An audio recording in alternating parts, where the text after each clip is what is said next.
BJP के साथ रिश्ते कैसे चल रहे हैं आफ्टर मणिपुर? देखिए, मणिपुर में जो सिचुएशन या स्थिति हुई बहुत अनफॉर्चुनेट था। मैं तो मणिपुर स्टेट से करीब करीब 25 सालों से मैं मणिपुर स्टेट में मैं काम कर रहा हूं। मेरे late father Shri P A Sangma ji के साथ हम लोगों ने पार्टी को बढ़ाया, और तब मैं काफी छोटा था। तो मुझे याद है, मैं उस समय भी मैं मणिपुर में कैंपेन किया। तो मैंने मणिपुर के लोगों के साथ मेरा बहुत ही एक तरीके से गहरा संबंध है, पुराना संबंध है, और मैं काफी इमोशनली कनेक्टेड हूं। और जो मैंने देखा पिछले 1.5 सालों में, वो जो हुआ वो शायद काफी हद तक अवॉइड भी हो सकता था। ये मेरा मानना है, मेरा पर्सनल ओपिनियन है। मैं किसी को ब्लेम नहीं कर रहा। और मेरे ख्याल से एक सिचुएशन अगर आप हाइंडसाइट देखेंगे तो ये कहना इजी होता है, उस पॉइंट में डिसीजन लेना कभी कभी काफी कठिन होता है। लेकिन जो भी हो, हम लोगों ने जब सिचुएशन देखा कि वो एक लेवल तक पहुंच गई जहां पे कोई कॉन्क्रीट स्टेप लेना जरूरी हुआ, तो हम लोगों ने उस समय डिसाइड किया कि हम लोग उस पर्टिकुलर गवर्नमेंट से हम लोग हमारा जो है समर्थन, हमारा सपोर्ट हम लोग विड्रॉ करेंगे। और हमने किया उस समय। लेकिन मेरा जो रिलेशनशिप आज एनडीए में बीजेपी के लीडरशिप के साथ एक बहुत ही ब्रॉड रिलेशनशिप है, और इसके लिए मैं बहुत खुश हूं और धन्यवाद कहना चाहता हूं कि जो टॉप लीडरशिप बीजेपी में आज समझती है कि एक साथ कोalition में होने का यह मतलब नहीं है कि हम लोग हर चीज में हां बोले। हम लोग का मिशन, हम लोग का ऑब्जेक्टिव हां सही होना चाहिए, हमारी सोच सही होनी चाहिए। कभी कभी रास्ते अलग हो सकते हैं, कभी कभी हमारा स्टैंड अलग हो सकता है। इसका मतलब ये नहीं है हम किसी के खिलाफ है, लेकिन हमारे अंडरस्टैंडिंग में जो हमारा मकसद है वो इस रास्ते में चलकर वो मकसद पूरा नहीं होगा। और आज बीजेपी का जो लीडरशिप है वो ये बात काफी हद तक समझती है और इसको रिस्पेक्ट भी करती है। और इसलिए जो स्टेप मैंने मणिपुर में उठाया उससे कोई मेजर डैमेज ऐसा कुछ नहीं है। हाँ, उन्होंने कहा था कि इसको हम लोग बात करेंगे, डिस्कस करके बढ़ाते हैं, लेकिन उस समय सिचुएशन काफी टेंस था और हमें डिसीजन लेना पड़ा। लेकिन सिचुएशन उसके बाद आज थोड़ी सी सुधर गई है। मुझे उम्मीद है कि मणिपुर धीरे धीरे सही रास्ते पे, हमें शांति के रास्ते में आएगा। समय लगेगा क्योंकि सिचुएशन बहुत कॉम्प्लिकेटेड है, लेकिन मैं सिर्फ ये कहना चाहता हूं कि हम एक as a party, as of course a leader from the northeast also, we are happy to work in whatever way possible to bring back peace in the state of Manipur. इसका आपके पार्टी के अंदर भी आंकलन ऐसा लगा कि ऐसा था कि लोकसभा इलेक्शंस में भी आपको नुकसान हुआ इस रिलेशनशिप का बीजेपी के साथ।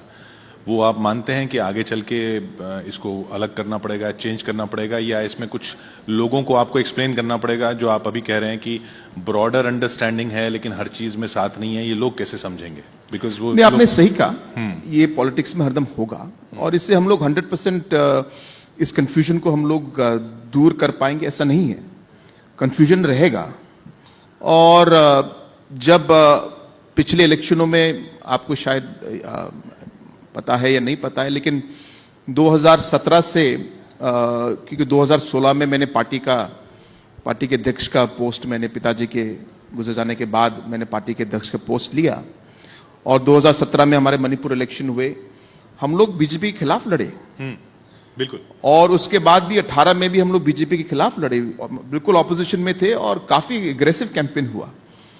2019 में भी हम लोग इलेक्शन में बीजेपी के अगेंस्ट ही लड़े। 2023 में भी मेरे कॉन्स्टिट्यूंसी में प्रधानमंत्री जी आए और गृह मंत्री जी मेरे कॉन्स्टिट्यूंसी में 2-3 दिन रहे, और काफी मेरे अगेंस्ट भी उन्होंने इलेक्शन में कैंपेन किया। सो ये एक पॉलिटिकल, एक इलेक्टोरल पॉलिटिक्स का ये एक भाग है, और ये होना है। तो ये हम लोग मानते हैं कि ये होना चाहिए और आगे भी होगा, और आगे आने वाले इलेक्शन में भी हम लोग सिचुएशन को देखकर हम लोग डिसीजन लेंगे। लेकिन जहां तक मेरा मानना है कि पार्टी की आइडेंटिटी को मेंटेन करने के लिए, पार्टी के विजन्स को, पार्टी के ऑब्जेक्टिव्स को मेंटेन करने के लिए हमें हमारा इलेक्टरल लेवल पे अकेले लड़ना चाहिए, ताकि लोग समझे कि हमारा विजन क्या है। और अगर उन्होंने हमें इलेक्शन में नंबर नहीं दिए फिर हम लोग पॉलिटिकल रास्ता ढूंढेंगे।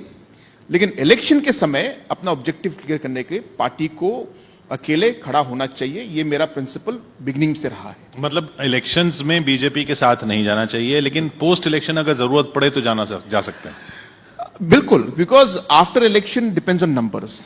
मेरे 2019 इलेक्शन में मुझे 19 सीट मिले, मुझे 11 एमएलए की जरूरत थी, तो पब्लिक का मैंडेट वही था कि हम किसी पार्टी को पूरे नंबर नहीं देंगे, तो हमें कोalition ढूंढना पड़ा और बनाना पड़ा, बिकॉज सरकार तो बनानी है। 2023 में भी हमें 100% नंबर नहीं मिले, हमको 26 मिले, 19 से बड़े हम लोग 26 तक पहुंचे, फिर भी हम लोग 5 से चुक गए, तो फिर से हमें ढूंढना पड़ा और काम करना पड़ा। तो elections and formation of government are two different things, is what I'm saying. They are of course part of the same coin, but in a way two different parts, because electoral politics is one and government formation and administration is one. They are connected but not 100%. ये voter समझता है ये बात?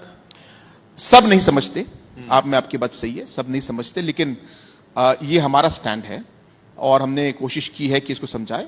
Opposition तो बिल्कुल नहीं समझता ये पार्ट, और वो इशू को लेके आते हैं, बट दैट्स फाइन।